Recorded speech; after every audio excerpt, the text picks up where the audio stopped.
పిల్లల్ని చూస్తే నాకు దేవుళ్ళు కనపడతారు. పిల్లలు మన భవిష్యత్తు. పిల్లలంటే నాకు చాలా ఇష్టం. అందుకే గౌరవ ముఖ్యమంత్రి గారిని అడిగి నేను విద్యాశాఖని ఎంచుకుంటాం జరిగింది. ఈ పేరెంట్ టీచర్ మీటింగ్ చూస్తే చిన్నప్పుడు నేను పాఠశాలకు వెళ్ళినప్పుడు నా పేరెంట్ టీచర్ మీటింగ్ గుర్తొస్తుంది. పేరెంట్ టీచర్ మీటింగ్ అనగా నాకు బాగా భయం వేసేది చిన్నప్పుడు. ఎందుకంటే మాది ఒక అల్లరి బ్యాచ్. మా క్లాస్ టీచర్ నా పైన ఎప్పుడూ కంప్లైంట్ చేసేది మా తల్లికి. నా పేరెంట్ టీచర్ మీటింగ్ కి ఏనాడు గౌరవ ముఖ్యమంత్రి గారు రాలేదు. అలాంటిది మీ పేరెంట్ టీచర్ మీటింగ్ కి గౌరవ ముఖ్యమంత్రి గారు హాజరయ్యారు. ఎంత పని ఒత్తిడి ఉన్నా నా దేవాంశ్ పేరెంట్ టీచర్ మీటింగ్ నేను తప్పనిసరిగా వెళ్తా.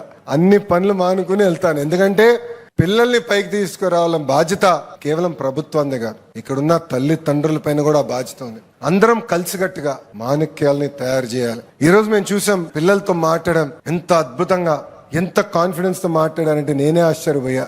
వాళ్ళ వయసులో నేను అంత కాన్ఫిడెంట్ గా మాట్లాడలేకపోయేవాడిని. ఇట్లా ఒక మీటింగ్ ఆర్గనైజ్ చేసి మాట్లాడాలంటే తడబడేవాడిని. అలాంటిది ఈ రోజు మన పిల్లలు చూడండి ఎంత అద్భుతంగా ఈ కార్యక్రమం నిర్వహిస్తున్నారు.